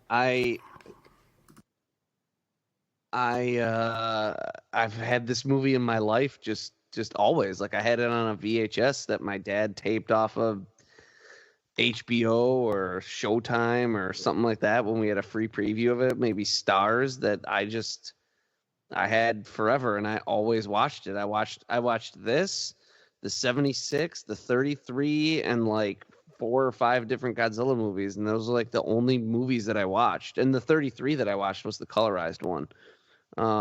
Here we've Kong taking out a yuppie, Ferrari, like steps on or these yuppies Lamborghini, yeah. car. Yeah. Yeah, he just steps on a toy Lamborghini for no reason. So I don't remember the first time I saw this, but I do remember that like when I was a kid, I would, pretend I would like watch this movie, and like I had like alligator and snake toys, and I would pretend to be Kong and like, put the alligator tail in my mouth and walk around, so like Would you pretend to be hit with a golf ball? This is like we had Kong with in rednecks. Now we got Kong and like rich white people. Matt, what about you? No, I was just gonna say, I'll just to interrupt Matt for a second. It's like you get a lot of the, we talked about some of the abandoned ideas for this, and it's like you get a lot of them just kind of shoved into this, right? Like you get a lot of the. It seems it starts to feel in certain points, like especially that one, where this is like they took a bunch of the scripts they had and kind of smushed them together. Yeah, I could definitely see that. I much like you, Tom, this is a movie that I grew up with. I don't know the first time that I saw it. I just know that it stuck with me, especially the sequence at the ridge and Kong snapping the dude in half and then biting the guy's head off. And I remember as a kid thinking like how awesome that was. And so it was a movie that we rented pretty frequently, and one that when it would come on TV, I would always sit down to watch. And so I don't know. It's one of those things like I have a bunch of nostalgia for, much like, say, Godzilla 1985. And I'm sure I rented it a ton and that my parents got sick of watching it. But like, that's what we did when I was a kid. We watched monster movies. And so, it's a movie that I look back on with a lot of fondness even now. And like for all of its inherent campiness and weird choices and tonal shifts, like, I just get a kick out of the thing from start to finish. And I still do. And I watched it yesterday, and I'm watching it again tonight for the for the commentary. I remember my first time watching this very specifically, and it's probably because of the circumstances around it. Were you having a birthday party themed around it? No. So it was around the time I was like getting into kaiju movies. So, I was into Godzilla and King Kong and all that. And so yeah, that would put me around second grade ish. And I remember in the morning my grandpa dropping me off at school, and when I closed the car door, it slammed on my finger. And it was like one of the most painful things I've ever had to deal with. Like I can still remember like the pain in my finger, and so I wasn't going to school that day. Like I was too upset. My finger was like felt like someone had, put it through a blender. And so my grandpa was like, well, I was going to the grocery store, go to the grocery store. So we went to Meijer, which we have them up here. I don't know where they are in the rest of the country, but it's like a Kroger kind of store. And I don't know about you guys. You might remember this. Do you remember when grocery stores had like you could rent movies from them? I do. Yeah. Even as late as I want to say like 98, 99-ish, I was renting movies from a Kroger because it was the cheapest place. Because I normally just rented catalog titles anyway. And I want to say it was like a couple bucks to rent them from Blockbuster. And like I just only needed it for one night. So I would go to the Kroger and like I rewatch all kinds of great shit. Like The Thing. There's like one summer I rewatched, I think, Scarface, The Thing. I saw a couple of Jackie Chan movies that came out as well as newer releases, of course. But like, yeah, like I actually really loved we had another chain in the Cincinnati area called Thriftway, and when we were living with my uncle and aunt while our new house was getting built when I was like around 11ish. They had one, and you wouldn't believe it, but for a grocery store, video store, I rented, for the first time ever, I rented Dawn of the Dead, The Video Dead, and Chopping Mall there. It was awesome. Yeah, I remember Thriftway. You never went to Biggs? Like we did a bunch of our shopping at Biggs, and like they had a huge video section there. Yeah, I think the only Biggs I ever went to was Forest Fair Mall, and that was I live like 10 minutes from there still. Oh, awesome. And yeah, like very rarely. And then the one in Harrison, Ohio, we went to Biggs all the time. But by the time they built the one in Harrison, they didn't do the video store thing. Yeah. I worked at a video store when I was in my early 20s. I worked at a Hollywood Video off and on for 2 years. It was pretty dope. It just didn't pay anything, unfortunately. But, you know. But yeah, I rented this from a Meijer grocery store. And I also rented Mothra. And I can't remember if we rented them both at the same time. But regardless, I rented King Kong Lives from there, took it home, watched it, and, got all comfy in the couch for, hey, I'm staying home from school day. And that was my introduction to King Kong Lives. I think, as a kid, I liked it. And my grandpa was awesome. He was like a tech savvy guy. So like whenever we rented movies, he would do the 2 VCR setup and and dub a copy. And I still have that tape. And yeah, I think even as a kid though, the amount of blood in it was like really surprising. And as a kid, I'm thinking I'm seeing like some hardcore gore fest. and that coupled with the Linda Hamilton titty shot, like when I watched this, as a grown man in my 40s 2 months ago, whatever, I was like, this actually kind of like it appeals to an adult audience as well. Yeah. And then over that's the the years, trick of a lot of movies in this genre. I mean, Arrow Video recently put out an excellent set of the Gamera movies, and in some of the extras on that, Noriaki Yuasa, who's the director of those, basically flat out admits that like he's got a lot of shots of like not nudity, but he's got a lot of shots of girls in bikinis and looking at nice legs and shapely girls and stuff like that. And he's like, who goes to these movies with these kids is their dad. Yeah, he said he was trying to keep the dads from falling asleep or whatever. But yeah, throughout the 90s though, I mean that would put it at around 92, 93 when I saw this. But throughout the 90s, this was a movie that I remember, it would be on TV, TNT used to run it a lot, Monster Vision, it would show up on USA.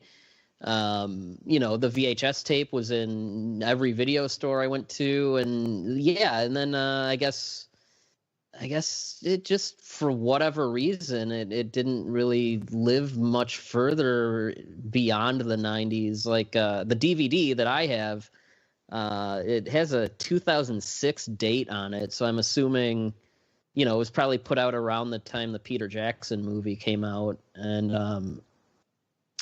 that DVD is long out of print, no Blu-ray anywhere, I don't think. It's this movie was always kind of the redheaded stepchild of the Kong movies, and Kong has a lot of redheaded stepchildren. Like Son of Kong is King Kong Escapes. This, they don't have the best reputations, which depending on the movie, earned or unearned. But King Kong Escapes used to be the one that you couldn't find anywhere. You had to wait for it to come on TV, and I don't think that got a U.S. release, a legit one, until only a few years ago when Universal put it out on DVD and Blu-ray. And now this one is the one that like you can't find anywhere. It's never on TV. There's no, in print copy. And yeah, you think someone would have put this out, when Skull Island came out, or this year with the new one. It's weird. Even 76 isn't on Blu-ray here. It has a Blu-ray release in some other countries, but yeah, this movie is kind of become almost like the lost King Kong movie, and yeah, it's always kind of sad when you see that happen to something that you used to be so common, when you were younger. Yeah, this used to be on TV a lot for sure. I mean, like you said, it's weird. It's weird to think like, there's definitely movies that I saw or have seen, as a kid that, I haven't seen that movie in a long ass time. What happened to it? And like, you're like, oh, it got like some jank ass 50 movie pack DVD release, and like that was it. But like, at the same time, those are movies that like you got lucky to see because you happened to be awake at 4 a.m. or like you happened to rent it or something because the box art was cool. I mean, there's like, but this was like this is an A-list property for sure. I mean, Kong is a cultural icon, and this movie was on TV, and it wasn't like it was the redheaded stepchild in terms of reviews and things, but it wasn't the redheaded stepchild in terms of like, let's pretend it doesn't exist, and to have it just be like it's yeah, you can't. I mean, it's not a hard movie to find, but like to not be able to even go onto like Amazon and be like, I want to watch King Kong Lives, and like be able to buy even a DVD of it, because if you want the DVD of this thing, it's going to cost you upwards of $65. This guy is awesome, by the way. Dude is awesome. He looks like, is it Mr. Jiggles or whatever, from Aqua Teen Hunger Force? It's like, we should say this scene is like, there's like a legit WWF style hillbilly Jim, hillbilly hoedown going on. It's insane. We went from the country to like the rich part of town. Now we're just in like this rural farm area. And yeah, it's got to be a rights thing that like we're just not totally familiar with. Right? I think Lionsgate still has it. I think they just don't care. Lionsgate is infamously careless with their genre film catalog. This was on Vestron Video. This was on their streaming service for a little bit, and for a while, I'd kind of hoped that maybe this means Vestron will do a Blu-ray release, but nope. I didn't even know there was a Vestron streaming service. Yeah, it's kind of like a Tubi kind of free thing. Yeah. Yeah. There must be some weird thing, because also too, like another one is Dino De Laurentiis was that movie Trick or Treat with the rock and roll horror movie with Gene Simmons, like, which I've seen horror people start talking about that a little more. Yeah. I don't know if it got a release somewhere soon. Here's just more gore. Right, yeah, like really bloody. Like, it's funny too though, because like the machine guns look almost like they're like smoke machines. They just look like they're shooting smoke up. We're coming up on there's some rough compositing shots in this, like in the earlier part where they're shooting at him, and like they're not even shooting at where he is. We're coming up like though right. on this is something I didn't notice when I was a kid, because you don't pick up on the sillier things in some of these movies until you're old, see him as an adult. But the villain, John Ashley, he's been this cartoonish military colonel that just wants to kill Kong this whole time, but his death is just amazing. It's glorious. Yeah, we're coming up on it here, and it's like we need to kind of stop all conversation to just relish this. Why? So yeah, Kong picks up the tank he's in. Throws it. And here he's kind of getting up. Throws it into a graveyard. Yeah, why is there a graveyard next to? Because the hillbillies, they just have everything all in one place. They have square dances next to graveyard. Hillbilly graveyard, yeah. But yeah, okay. So he's trying to shoot Kong. It's a pistol, so it's not doing anything. Kong's all pissed, and he's gonna smash him with his fist in a few seconds here. And I just love this, because watch when his fist comes up, his legs are like legs sticking out of the ground. His legs are sticking up like it's like a Looney Tunes cartoon or something. They're like straight up too. They're like there's no bend in the knees, nothing. Yeah, when I watch, because this is a movie that, like, after, once I grew up, like, I didn't come back to this really until probably around the time Skull Island came out. Like, that was probably the first time I saw it in at least a decade. And like, that's one of those things that oh my God, when I revisited that scene, I could not, I just lost it. And then we have, so Lady Kong's in labor. Kong is loaded with shells, and, he's in his dying breath. So, yeah, the whole smashed heart monitor thing doesn't... Yeah, I mean, when he was just going to get shot anyway. Like, and we're about to see Baby Kong. Yeah, he's he's crying. My subtitle said Baby Kong crying. And let me tell you, the efficacy of the score here, when I was a kid and I would watch this movie, I would get choked up. Yeah. I'm not going to bullshit you. I got choked up watching it for the first time recently. So. They built 3 Baby Kongs. There was the first one they made, which they thought looked too cute. Yeah. And then... I don't remember. You first see it, the very first shot you see of it, that little, when it's in her hand, it looks like a Funko Pop. Like, yeah, that's clearly a different version than what we see come out later. Yeah, so maybe that first version would have passed the cute. That was the Baby Yoda, Baby Baby Kong. Test. Yeah, the Baby Yoda test, maybe the first one, and then they wanted something that I guess looked more, I don't know, real or whatever, I don't know. Which I gotta say, this is the one time I won't complain that they overly humanize the animals.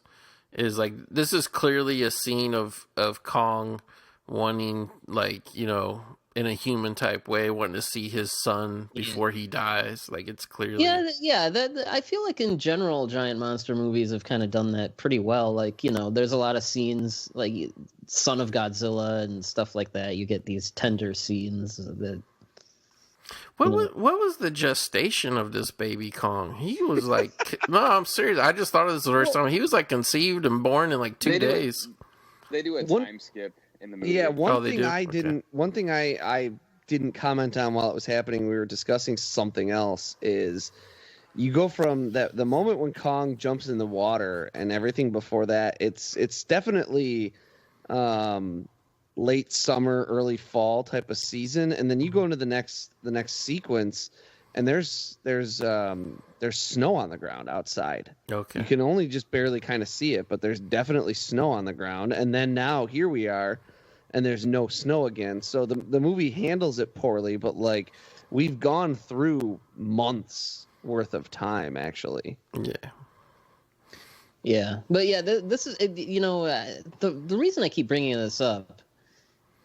This scene might seem silly to some people, but if this was a Japanese movie, everyone would be like, "Oh, it's weird." Of course, it's weird. It's like I guess weird. The reason that sticks out to me so much is that even among like Godzilla fans and Kong fans, like, this movie has that very bad, sour reputation, and it's like, this really isn't any dumber than half the shit we ever. Yeah, I mean, I'll refrain from going off into tangents and other film franchises, but I feel like with film franchise fans, especially like, kind of things that are kind of made fun of anyway, when you have that one entry that gets made fun of by the normies so much, like, I really hate that this happens, but I feel like the fans kind of turn on that movie. It. Yeah, they kind of turn on it, and they're like, they kind of throw it to the wolves, and they won't stick up for it and whatever. I'm not gonna lie, like, I think this is actually a good scene. I think even the special effects are good. I just think really just the facial sculpt of Baby Kong should have been more babyish,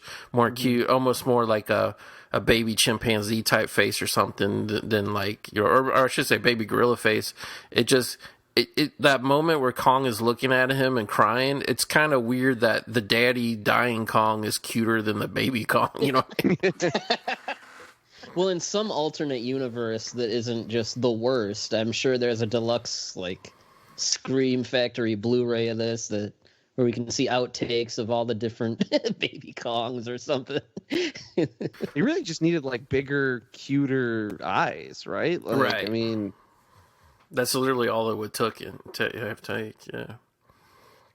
Well, you guys will be happy to know that before this movie even came out, Dino, being a crazy person, had plans for Baby Kong, a live action movie. This is more rumor because I can't find the source of this information, but there's a rumor at least that there was a follow-up movie where Kong would have a teenage son. Which is Baby Kong. So he'd be a teenager and he would be afraid of heights. And then the teenage girl that he has a crush on would get kidnapped, and he would have to climb the Eiffel Tower and and overcome his crippling fear of heights. I'm not going to lie. I would watch it. Oh, I'd watch the hell out of that.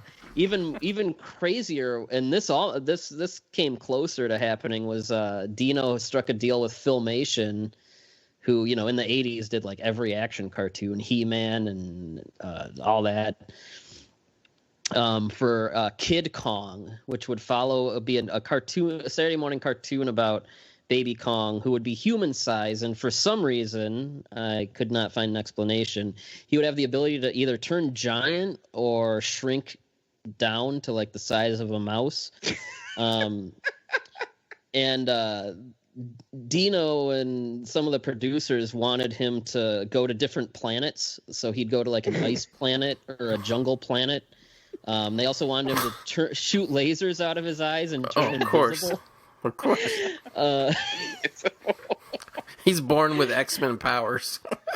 And I guess some of the Filmation guys talked them out of that. The villain was going to be a hunter with ties to Petrox, which was the oil company from the '76 movie. He would have there would be a submarine made out of coconuts called the Coca Nautilus. oh my god. It's all crazy, but a series Bible was written, and there's a concept art, some of which I think for the first time was published by our friend John LeMay, who did a book all about the Lost Kong movies, and one of the artists on that like wrote an essay in that book and shared all of his concept art, and it looks insane. I also have an essay in that book, by the way, just if I could plug it. Donk. Please plug it. I love to hype you guys up, and you guys are always like, no. I called your guys' show an award-winning show, and you corrected me. So please, finally, hype yourself up. Don't be modest. But yeah, the book is Kong Unmade: The Lost Films of Skull Island, and I have an essay about the making of The Lost World. But yeah, that's where some of that crazy Kid Kong stuff is. And yeah, it didn't get far enough to even get like an actual episode or storyline written, but there's a lot of art and stuff that was made for it. I gotta be honest, I really actually like the way this movie ends with Baby Kong swinging on the vines and all that. Like, I thought it was actually cool just to kind of end it on them, you know, just showing that they escaped or they let them free or whatever happened. So that's King Kong Lives. You're in a movie when the two suit actors get billed over you. Yep. Yeah. You know who's important. So one last question I wanted to ask was, because the movie's coming to an end here, there's obviously been way less King Kong movies than there has been Godzilla movies. So there's like a much shorter list of kind of like whatever. But what's your guys' like what movie was your guys' favorite version of the character? I mean, I always go back to the 33. I mean, just that is King Kong to me. I mean, there's been the Toho versions, which I love those two movies, but Kong just looks terrible. I mean, there's 76 in this, 76. I've never been a huge fan. I like is more just a goofy, dumb stuff. The Jackson version I do like. I think the first hour, though, you could trim to 15 minutes and have a way better movie. And then, I really liked Skull Island, but to me, it's like that stop motion Willis O'Brien, like that is King Kong to me. And I think that there's something about that version, whether it's the stop motion, the way that O'Brien animated him, or whatever it is, that just... I like it more than any of the man in suit versions. I like him more in that than, any of the CG versions. Andy Serkis, Rick Baker. I mean, those guys did like amazing, groundbreaking stuff with the character. But like, it's always, I go back to that original recipe, King Kong. Like that is King Kong to me. I echo like 90% of what you just said. I mean, for me, it's about the original. The Toho ones are awesome in their own right, but they definitely, there's something about Kong in them is definitely off. The Jackson one, I think the Jackson one is one of those. It needs trimming everywhere. It's not just the last hour, but if you could, and it wouldn't even be that hard. You could trim an entire hour or more out of that movie, bring this thing in at a trim like hour and 50 minutes, and you would have something very, very close, if not almost on par with that original. Because the one thing the Jackson movie brings into it that is a little bit missing in the 33 is that kind of sympathy for Kong, despite some of the things that he does. But no, it's about the original for me. It's just the well-paced. It's in very many ways a perfect movie. And then when you get into reading about how it was done and things like that, and realize that these guys were inventing how to do things on the fly, it becomes a marvel in addition to being just a really fun, good, tight movie. Yeah, I mean, hard to disagree with anything that Tom and Byrd have said, but the originals is one of the best one of the best monster movies ever made, and the characterization of Kong, and he's absolutely terrifying in that film. One thing I appreciate about King Kong Escapes is the sort of this introduction of being really sympathetic towards Kong, between the female character and Kong himself, which I did get a kick out of. But I don't think, you're not going to top the original film. And I appreciate Skull Island. Jackson's film, I'm kind of lukewarm on. It has its merits, but like it's overly bloated for numerous reasons, and I think that's a big downer. But I think you can't go wrong with the original. In fact, I watched it with my son recently, and he really liked it, and he was glued to the TV from start to finish. And he's 6, so like that movie still holds and captivates even now. And I just, it's a great movie. Yeah, like it's really hard for me because there's like aspects of that I all like honestly really like. Like I never had real attachment to the Toho versions because like I would just see parts of like Godzilla versus Kong or whatever on TV, and like to me, I could never get over the design being so different, and like at least in my mind, like it never. It's awful. Yeah. Yeah. Well, it's like to me, it's like a giant ape, but it's not really King Kong. Like there's just like a weird disassociation to me. Like I said, because the time I was born at, to me for a long time, Kong 76 was Kong. Like I identified that face and the shots of him walking down the streets and stuff. And then like when I got older and I saw the original King Kong, like it was also around the time where I was like getting into just really like, I'm just a sucker for anything stop motion. So like I love the giant like wide eyes of the original King Kong, and I love always seeing clips of it. And just like ironically, like as much as I'm not a fan of a CGI, like whatever, I think it's way overused. I love the Peter Jackson King Kong. Like I thought it was like awesome, like the character itself. Like I know a lot of people have problems with the movie and its pacing or whatever, but just the character itself, I loved it. And then it was like, well, people say things about, motion capture or acting, but that is like that's a real performance from Andy Serkis. Yeah, for sure.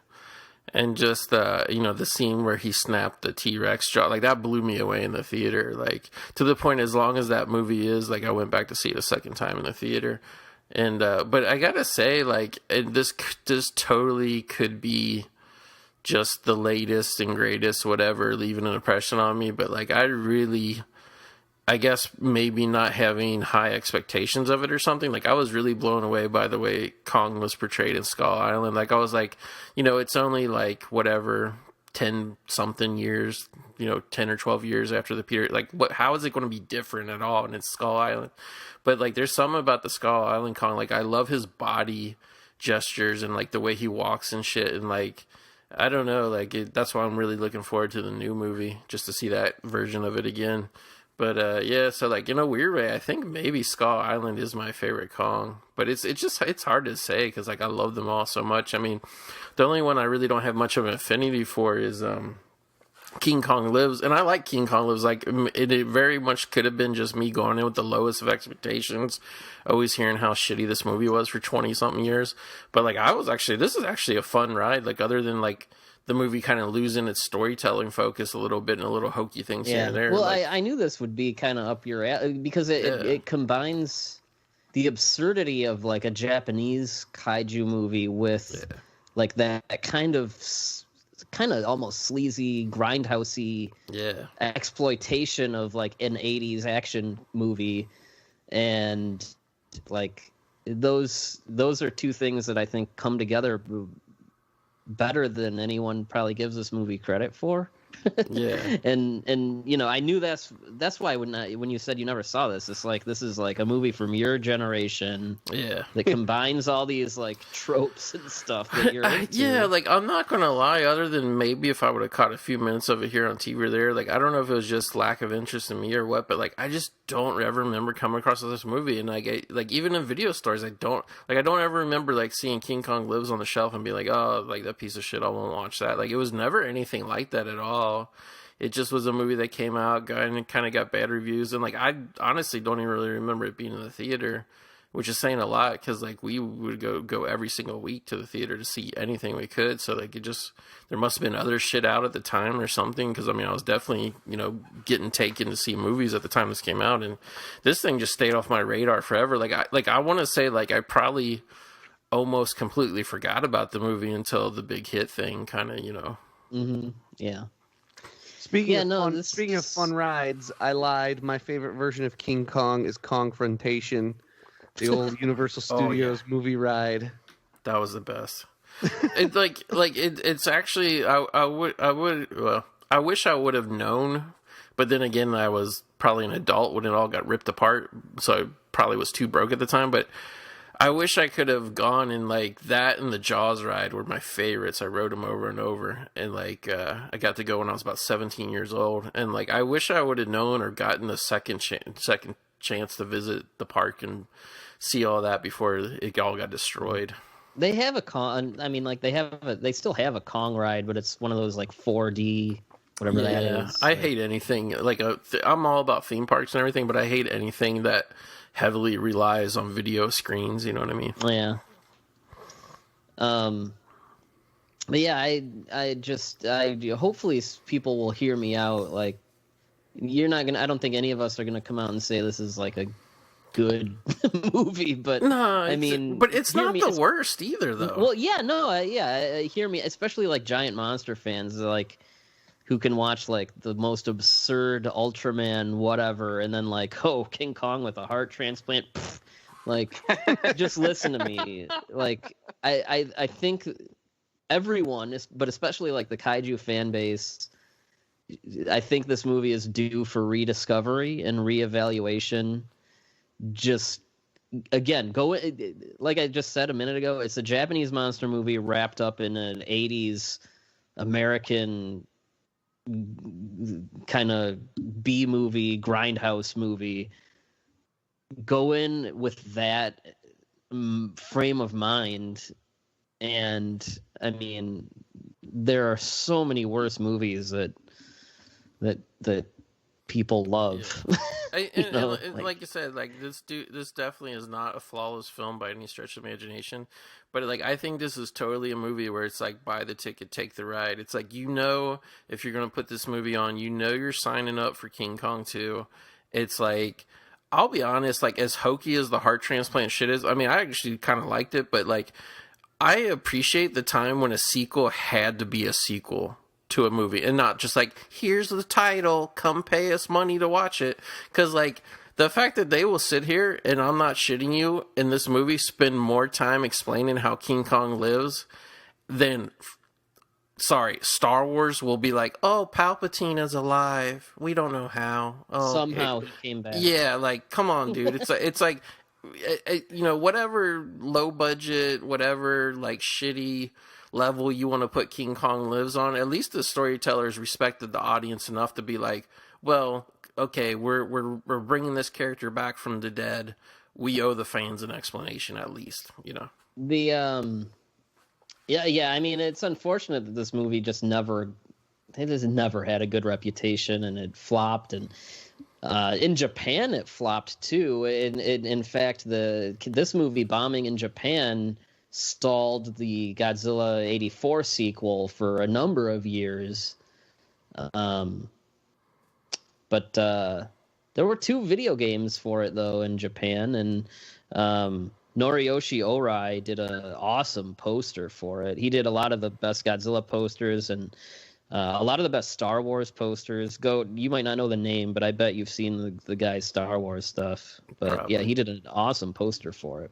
But yeah, I mean, this movie bombing definitely had a ripple effect that kind of led to the drought of these kinds of movies being made until, like you said, like Jurassic Park. Yeah. The Godzilla, the second Heisei Godzilla movie didn't come out till 1989, partially because, cold feet from this.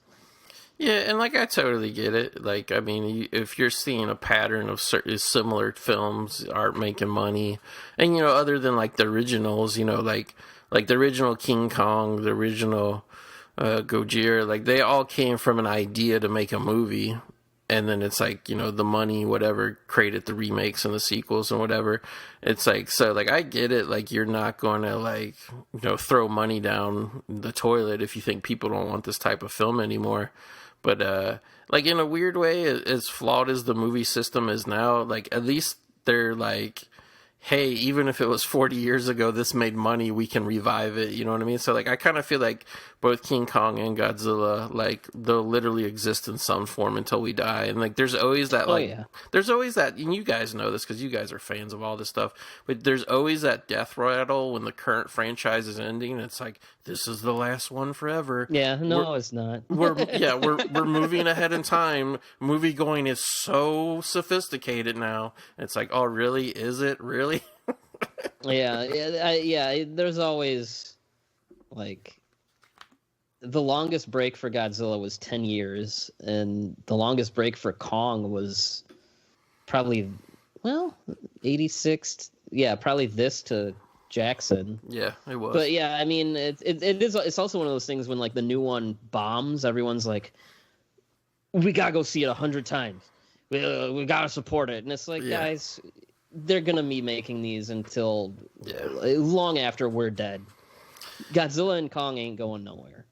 And I mean, like, I'd really, not to make just excuses for never-ending franchises or whatever, but like, I feel like, in a weird way, is like there's things with environmental issues with war, issues with weapons, like these franchises at their sillier times are kind of just made for kid matinee movies, but like they all have whether it be the originals or whatever, like they all have like something to say society wise. So I mean, I feel like you can always, it's like one of those things, like the more things change, the more they stay on the same. I mean, the world is still on the brink of annihilation now, just like it was. To say the least. Yeah. When the original Godzilla came out. So You know, and the original King Kong, even though it was from the 30s, that also was a cautionary tale about messing with nature and whatever. Yep. But I think next we need to get Mighty Joe Young Lives. That would be down. Well, he for never that. died, so that would just be like he'll be chilling. like Chewbacca. He just never Yeah. he never dies. He keeps going and going. But yeah, but that was a lot of fun, and This was long overdue, and I don't know. It feels good to kind of like, I don't know. It always feels good to kind of like go to bat for.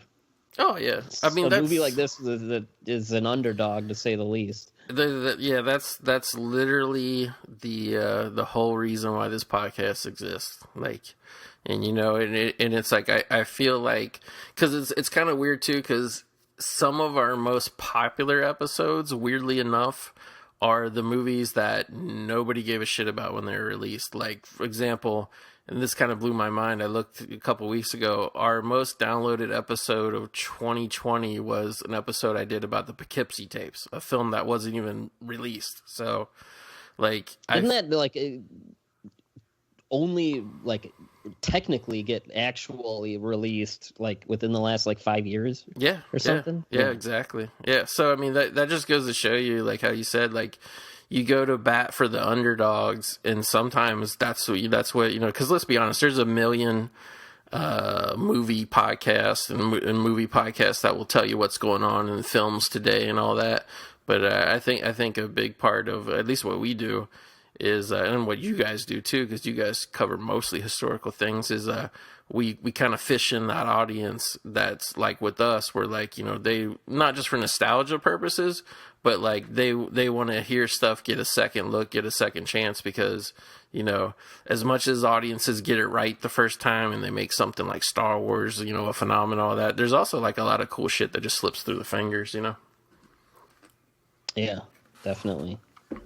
So I definitely want to thank all you guys, and I know because of time zones, it's a lot later where you guys are than where I am at. So thank you for staying up. Again, Matt and Byrd, you're going to catch them on the Kaiju Transmissions. You guys are more popular than I am, so I don't even me plugging you would be like, I don't know, like Harito's plugging Coca-Cola. Like it makes no sense. But I'm always happy to do it, and I'm always happy to have you on. Well, and also, I mean, if it's cool with you, we'll probably release this on our feed at some point too. Which I'm sitting on Gorgo for us, but we did put out the Godzilla '98 one. Yeah. Yeah, I mean, by all means. You guys did as much quote unquote work for this. Actually, you guys did more work for this than I did, because I just watched it. You guys came up with the historical facts, and also too, it's always good to talk to you guys. And Jelli, of course, it's good to talk to you, man. It's like, you know, I don't know. It's like, it's weird, but like we pretty much all have known each other going on a better part of a decade. Like that just blows my mind. So. Yeah, for like Matt Damon and Saving Private Ryan now. Yeah, we transform into old man. Yeah, no, for me and Trev, it was whenever you did that Drag Me to Hell DVD review, and then within 6 months, probably Tom, and then even with Matt, I mean, goes back at least to when the first year of Kaiju Transmissions, because we had you on for Power Rangers. Yeah, and like to me, like Matt's like the newest guy of the group that I know, and I've still known him for at least probably close to 5 years. So it's like, you know, what is time? Exactly. We're immortal. We're like Godzilla. We're immortal. We'll be around forever. And, you know, there's something to that, too, because, like, when you hear, like, old, like, directors or actors do commentary tracks now, like, recent ones, like, they still sound like they did a long time ago, you know, unless they're, like, got heavy smoker voices or something. So, like, as far as people know, we could be sitting here when we're 60, and people, you know, it's just the same old shit. We're the same as we were, you know, when we were 30. So, yeah. So, I want to thank all three of you guys, and, you know, it's been crazy. I'm in a very blessed and very fortunate position doing this show now for 5 years. And, like, I constantly have meeting new people, getting new guests to come on and whatever, which is awesome. But then also too, it takes longer to loop around to you guys. So I definitely want to get you guys, I mean, on more frequently. So yeah, I know, I miss you guys. We mentioned doing Guanji at some point. Yeah. Maybe we'll regroup for that. Yeah. That's a good movie. That's a good one there.